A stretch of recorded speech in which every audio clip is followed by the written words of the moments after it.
Good morning, good evening, good afternoon, or good night, and wherever you are and whoever you are, hi.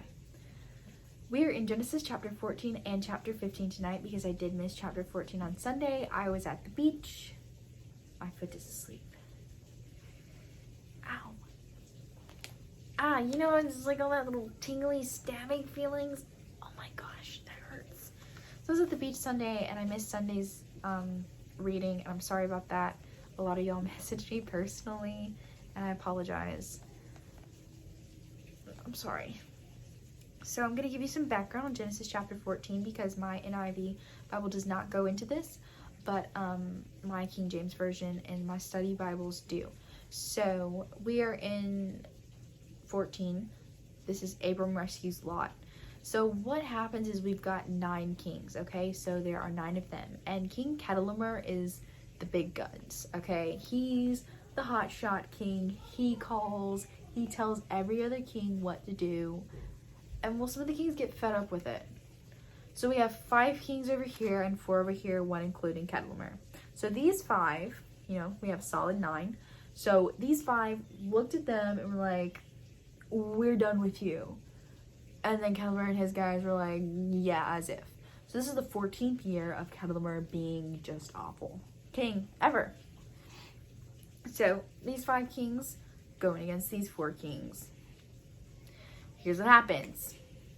These 4 kings win because they end up fighting near Dead Sea Valley. And in Dead Sea Valley are these massive tar pits. So their men, the 5 kings' men, end up falling in the tar pits and running for the hills. Their men just leave. The kings leave. They're like, okay, we're done. Tar pits, that's the end of it. Done. So then Chedorlaomer and his men end up seizing Sodom and Gomorrah. They take everything they can. They take the land. They take women and children. They take the camels and the precious goods, everything. Anything and everything they want, they took it. They did not care. So Lot is in Sodom and Gomorrah. We know that from the last chapter. He's living near there. Well, they took him too. They looked at Lot. They looked at all his stuff and said, it's mine. And they took it because they're kings. And apparently they can do that. So that is where we are. So it starts off, the 4 kings seized all the goods of Sodom and Gomorrah and all their food. Then they went away. They also carried off Abram's nephew Lot and all of his possessions, since he was living near Sodom. A man who escaped came and reported this to Abram the Hebrew. Now Abram was living near the great trees, and all who were allied with Abram.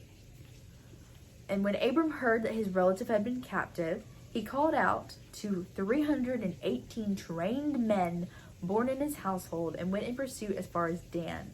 During the night, Abram divided his men and attacked them, and he routed them, pursuing them as far as Habah, north of Damascus. He recovered all the goods and brought back his relative Lot and his possessions, together with the women and other people. After Abram returned from defeating Chedorlaomer and the kings allied with him, the king of Sodom came out to meet him in the valley of Sheva, that is the king's valley. Then the king of Salem brought out bread and wine. He was a priest of the God Most High, and he blessed Abram, saying, Blessed be Abram by God Most High, creator of the heavens and earth. And praise be to God Most High, who delivered your enemies into your hand. Then Abram gave him a tenth of everything the king of Sodom. Then Abram gave him a tenth of everything. The king of Sodom said to Abram, Give me the people and keep the goods for yourself. But Abram said to the king of Sodom, with raised hand, I have sworn an oath to the Lord God Most High, creator of heaven and earth, that I will accept nothing belonging to you, not even a thread or the strap of a sandal, so that you will never be able to say, I made Abram rich. I will accept nothing but what my men have eaten, and the share that belongs to the men who went with me. Let them have their share. So that is chapter 14. So what happens is Lot's kidnapped. Abram calls all his little buddies. He's like, hey, 318 men that live with me that are trained soldiers, you coming with me?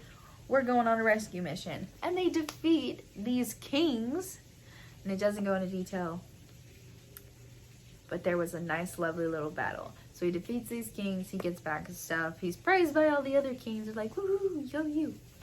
And he's like, keep your money, I don't need it, I got God.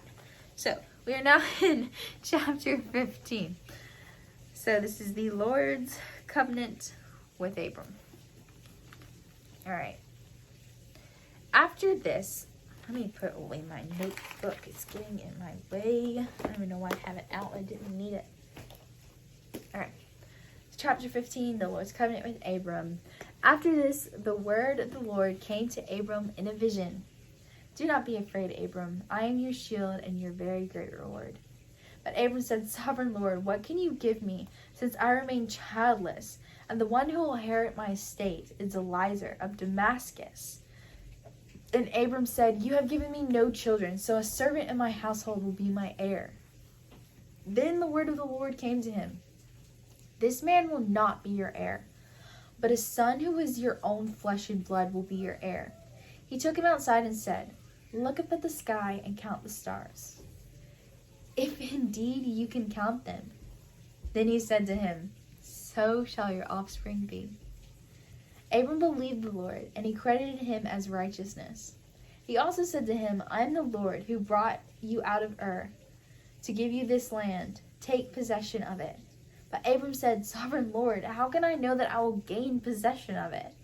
So the Lord said to him, Bring me a heifer, a goat, and a ram, each 3 years old, along with a dove and a young pigeon. Abram brought all of these to him, cut them in two, and arranged the halves opposite each other. The birds, however, he did not cut in half. Then the birds of prey came down on the carcass, but Abram drove them away. As the sun was setting, Abram fell into a deep sleep, and a thick and dreadful darkness came over him.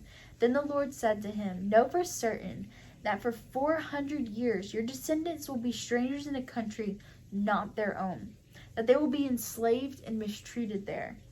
But I will punish the nation they serve as slaves, and afterward they will come out with great possessions. You, however, will go to your ancestors in peace and be buried at a good old age. In the 4th generation, your descendants will come back here, for the sin of the Amorites has not yet reached its full measure. When the sun had set and the darkness had fallen, a smoking firepot with blazing torch appeared and passed between the pieces. On that day, the Lord made a covenant with Abram, saying, To your descendants I give this land, from the Wadi of Egypt to the great river of the Euphrates, the land of the Kenites, the Kenzanites, the Kadamites, again with the ites, the Hittites, the Perizzites, the Raphites, the Amorites, the Canaanites, the Girgashites, and the Jebusites. There's chapter 15. So, let's pray. I'm just going to do the Lord's Prayer tonight. Our Father, who art in heaven, hallowed be thy name. Thy kingdom come, thy will be done, on earth as it is in heaven. Give us this day our daily bread, and forgive us our trespasses, as we forgive those who trespass against us. Lead us not in temptation, but deliver us from evil. For thine is the kingdom, the power, and the glory, forever and ever. Amen. Again, I'm really sorry that I missed Sunday. I felt really bad about it, actually. But then I got really busy Monday and Tuesday and didn't have time to do it. So, yeah. That's all. Love you. Bye. Mwah.